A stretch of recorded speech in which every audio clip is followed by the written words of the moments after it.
Last week on the 12th of December, something very strange happened, and you definitely did not hear about this in the mainstream news. Energy prices in Norway were suddenly 20 times higher than they usually are. And in Sweden, in the south of Sweden, the energy cost was 190 times higher than it was in the north of Sweden. And you're probably wondering, well, what on earth is going on here? But it's nothing to do with Sweden and Norway, and it's everything to do with net zero. I'll come on to that and I'll explain exactly what's going on there and why it should serve as a really dire warning to us here in the UK with our current trajectory towards net zero. And I'll also go through the shocking, absolutely mind-blowing amount of government subsidies that are available for net zero. The figure will, trust me, it will shock you. Now, before I go into all of the details of what happened in Scandinavia, it's important for us to understand a little bit about what the UK's energy policy is, because it ties in. And on the surface of it, it's quite simple to explain. The idea is that by 2030, the UK's energy production should be 95% fossil-free. I'm pretty sure the pledge used to be 100%, but I guess they've lowered it already. And trust me, I think they're going to have to lower it again. Now, what that really means is getting rid of coal, which we've already done, and getting rid of gas. And that's the kicker. I'll come back to gas in a second.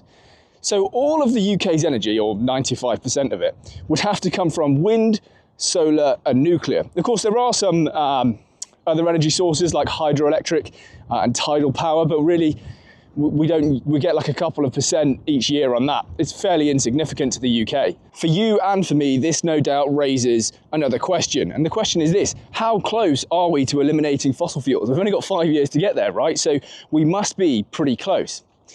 And we can actually work this out. We can just very easily access the data on a website called gridwatch.co.uk. So here's a screenshot that I took a couple of days ago. It was a very windy day. If you live here in the UK, you'll know it's been quite windy. And in the light blue, you can see the amount of energy production that came from wind. And it's pretty high, actually. I think it's about 40% of our energy needs, which is great. And then in the orange, what you can see is gas. And gas still is producing a lot more, I guess like 55, 60% or whatever of the UK's energy production. So even on a windy day in December, most of our energy is coming from gas. And that's not surprising. Look at all these clouds. You know, there's not much solar coming through on that chart, and that doesn't surprise me. Now, you might be thinking, well, maybe I've taken a little screenshot, a moment that suits my argument. Well, I can put the whole month of December here. And what you can see is, again, in the orange, there are whole periods of several days where gas is providing 75% of the energy production here in the UK. So we're nowhere near removing fossil fuels from our energy source. Just in the interest of absolute clarity, I'll put a whole year's worth of data in here. And what you can see, again, is that gas on some days is providing like 75% of our energy. And yet, I guess in pursuit of energy security, we're going to get rid of all of the gas. Interesting. Now look, other countries that have signed up to these pledges to go net zero, most of them are trying to do it by 2040. Some are trying to do it by 2035. But the UK, obviously, we have to be world leading and world beating. So we're going to race to eliminate our biggest energy source by 2030. And the man at the helm, Ed Miliband. That alone should be enough in my argument to terrify you, but we've got a lot more to come, believe me. So why do I think that this is a catastrophe? Well, the first reason that I'll give is that the infrastructure itself is actually quite weak and vulnerable. We had Storm Dara recently, I know because I came out, walked the dog and tried to make a YouTube video in it. Not a very pleasant experience, I can tell you that. But I tell you who it was even less pleasant for, the people who run the UK's largest solar farm. And why is that? Well, that's because all of their solar panels got destroyed and their wind turbines, well, the turbines were falling off. I'll put some footage in and you can see it. I'm not exaggerating. Now, the answer to this from critics of my argument will be something like, well, the infrastructure can be improved. It can be hardened. Okay, sure. Can that be done by 2030? Because that's when we need to shut the gas off, right? Now, remember at the start of this video, I told you that Scandinavian prices of energy had spiked on the 12th of December, and it was nothing to do with either of those countries. Well, that's true. Norway, most of their power comes from hydroelectric, and actually, hydroelectric power is amazing. For the Norwegians, this is perfect. They have a renewable energy source that's genuinely like unlimited. As long as the water keeps flowing, they're laughing. So great for the Norwegians. Not every country can have that, right? But it was nothing to do with the Scandi countries. What really happened on the 12th of December is that in Germany, they experienced something that they call a Dunkelflaut, which is a very German word, right? And what it really means is, it's a day like today. A Dunkelflaut is a day like today. There's not that much wind, and there's really no solar power coming through. This is a really big problem for Germany. And it's a really big problem because Germany has been trying to get towards net zero as fast as possible. But Germany has a lot of other problems, right? Previously, they were relying on a lot of Russian gas, and that was how they were getting their energy. Then you have the Ukraine war, and all of a sudden, they don't want Russian gas anymore. So they've tried to phase out Russian gas and hammer towards net zero. But Germany, under Angela Merkel, did something else which is a little bit crazy. They got rid of all their nuclear power stations. So where do they get their energy when there's a Dunkelflaut? Fortunately for the Germans, they've got some quite nice neighbours, Sweden and Norway. So when the Germans have a Dunkelflaut like this, they just go to Sweden and Norway and they say, hey bro, can you send me some of your energy? Now, of course, what's actually happened there is there's an agreement that's in place between those two countries. The problem is for those Scandinavian countries, when Germany starts demanding energy from their grids, well, there's less energy to go around, and suddenly it's the highest bidder wins. So energy prices in Sweden and in Norway, well, they skyrocket because they're now having to compete with an entirely different country for energy. This, as you can imagine, makes some Swedish and Norwegian people pretty upset. The Swedish energy minister, called Ebba Busch, she said, I'm absolutely furious with the Germans. The Norwegian energy minister said this is an absolutely shit situation. They're clearly not mincing their words here. They're very unhappy. And they're unhappy because Germany has raced towards net zero at an absolutely blistering pace and does not have any nuclear power. So when it has these periods, which happen, I think it was 50 to 100 hours every month of no wind and no solar, when they have these periods of time, they're basically begging the Swedish and Norwegian countries for their energy. If Sweden and Norway said, no, we're not sending you our energy today, there would be blackouts in Germany. It's inevitable. So it's crazy. I don't understand how that looks like energy security to me, because eventually the Swedes and the Nords could get pretty annoyed by this and just sever those deals. Or when they come to be renewed, they just won't renew those contracts. And then Germany is in a really bad spot. Now, December the 12th must have been a pretty bad Dunkelflaut, because it didn't just affect Germany, it affected Spain as well. And in Spain, they had a decision to make. They had to either decide to turn off power to people's homes or to industry. And in Spain, they chose to turn off power to industry. Probably the right decision, because a lot of people will rely for life and death things like CPAP machines on power coming to their home. But here's the point. Here in the UK, we're going to have these Dunkelflauts too. And we're then going to be dependent on another country for our energy needs. In particular, I'm pretty sure with the UK, it would be Denmark. There's some kind of like undersea power cable where Denmark can send us energy. The problem for that is, when we're talking about energy security, right, which is what Ed Miliband keeps harping on about, when we're talking about energy security, we're entirely reliant on the Danes in that situation. Now look, if something goes wrong with Denmark and their energy grid, that's probably quite a bad situation globally anyway, but it could. We have no control over that. Or for example, the Danes might just simply get sick of sending the UK energy. And then what happens? Do we get blackouts here? Yeah, possibly. That's a very real prospect. I will say, I must stress, we're in a slightly better situation than Germany, because we at least have some nuclear power. But the UK's nuclear power provides about 15% of our energy needs.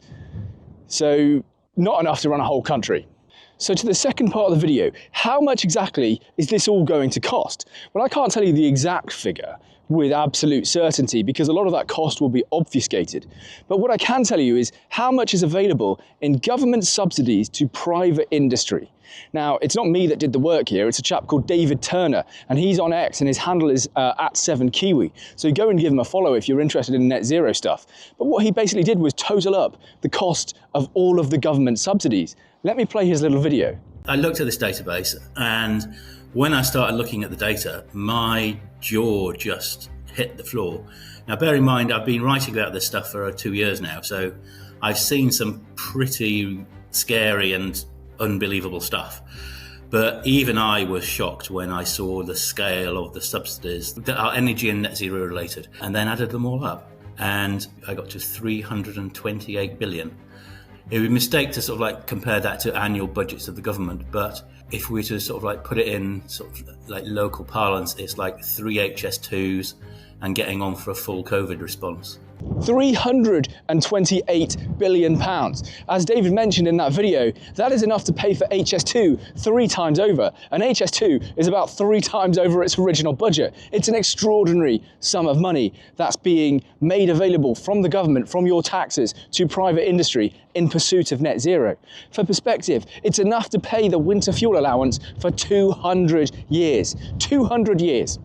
There is probably, you take the least significant government subsidy that's in that list, and I don't know what it is because I haven't been through the whole list, but if you take the least significant one that's worth £1.5 billion and scrap it, you could pay for the winter fuel allowance. But no, everything dies on the altar of net zero. I say that all the time and other people say it too, but it's true. Everything dies on the altar of net zero. Net zero is the biggest industry going in this country at the moment. That's where you've got people who are making millions, like mediocre human beings like David Vince, who are making millions off of net zero because there is so much available in government subsidy. Your taxes are being taken and given to these other people. Now, I know what some people will say to this. They'll say, well, we have to do it because the climate is changing, man-made climate change, right? And so no matter the costs, no matter the risks, we have to do it. Now, I'm going to assume, for the sake of argument, that man-made climate change is a very real thing and it's you know, a really big threat to humanity. I don't necessarily believe that, but I'm going to assume it so that you can have your argument. My response is this: why do we have to be the first? Why do we have to race ahead of every other country? We're a tiny little nation, right? Why do we have to race ahead beating every other nation to impoverishment and blackouts? That's nonsense. The next thing they'll say is, well, you'll get cheaper energy in the long run, right? But how is that true? How, if we're drawing energy from Denmark, are we going to have cheaper energy? They're going to charge us a small fortune, and good for them. What about the fact that our energy at the moment, as we race towards net zero, is more expensive than every other developed nation? That's a fact. We're paying way more for our energy. And you know what? That really hurts our industry. It hurts the industries that we know are now closing down, like the steel industry and the chemicals industry and all of that good stuff. We're losing those industries because our energy costs are so expensive. And one more point I'll add is this. Let's imagine that the UK hits net zero tomorrow. Do you know how much difference that will make? Absolutely none. Literally zilch. And the reason for that is very simple and it's clear. The two most populous nations on this planet, China and India, I don't even know which has more people anymore. India has 1.4 billion, I think. We have an island of 70 million people, 5% of the size. Yeah, China and India, they're not cutting their CO2 emissions. India's is rising gradually. China's is absolutely skyrocketing. Absolutely skyrocketing. If we were to put the UK on a chart next to China and India in terms of CO2 emissions, you wouldn't even see the UK because we're so insignificant. Us hitting net zero does absolutely nothing, especially when China is opening a brand new coal-fired power plant every goddamn week. Look at, I'll put the chart up. You can see the CO2 emissions from China. The UK hitting net zero does not make a blind bit of difference to anyone else in the world. The only people it makes a difference to are us here in the UK as we get poorer and poorer and poorer. Look, the problems with net zero run way deeper than I could possibly explain to you in a single YouTube video. This is like a topic for multiple PhDs, not simply one YouTube video. Let me give you just one other example off the top of my head. The £22 billion black hole that the Tories left. That's interesting because you know what else costs £22 billion? The government's carbon capture technology strategy. We know what captures carbon. They're all around us and they're called trees. Spend £22 billion planting trees and it won't be a total waste of money if you really want to reduce carbon for whatever reason. But like I said, I can't go into the details of everything in this video that's wrong with net zero. I simply can't. The video would be hours and hours long. And also, I'm not the person who's most perfectly read up on the intricate details of everything that's happening in this situation. So there will be much better sources, but I hope what I've been able to do is describe to you some of the problems at least, which will make some people start thinking, hey, maybe this isn't such great policy. Maybe this isn't such a great idea. Now look, I've been a little bit uncharitable in one respect when it comes to talking about energy security, because you see, what Ed Miliband is really saying is that whilst we're relying on other countries for our gas, you know, Qatar or Russia, not Russia anymore, but previously Russia, whilst we're relying on those countries for our gas, we are at the mercy of those people in terms of getting our energy. And that's true. But what you can't do is replace gas from Qatar or Russia with the sun, which may not come out, or the wind, which may not blow. That's not energy security. And then saying, well, but if that all fails, we'll just get our energy from Denmark, it'll be fine. The real solution, to me, is very, very clear and very obvious. It's nuclear. We are in the prime position to take advantage of nuclear power. We live on this little island, okay? We do have some enemies, but none that are going to be sophisticated enough to attack a nuclear power plant and a nuclear station. We are a nuclear-armed country, so that's a massive deterrent. We don't get earthquakes, we don't get massive natural disasters. This is the perfect country to have nuclear power. So why are we massively underinvested in it? I really don't understand. And that's fossil fuel free. I understand there's enriched uranium that you have to get and there's a cost to that, and you have to find ways of doing whatever they do with depleted uranium once it's come out of the reactors. I get that, but it's not that big. We're doing it at the moment anyway, so whatever current solution they have for our current nuclear power plants, well, let's just do more of that, right? It's simple. I think it's simple.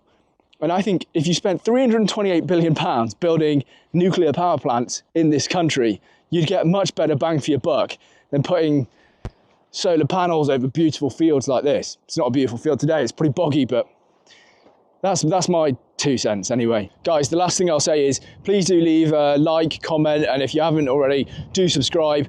I try and reply to all the comments. I know I'm behind on the last video because I didn't expect it to get like 800 comments or whatever it's got.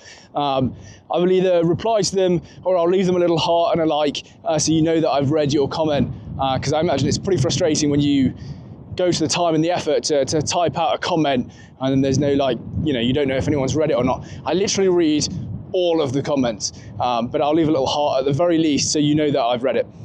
And yeah, thank you very much. Till the next one.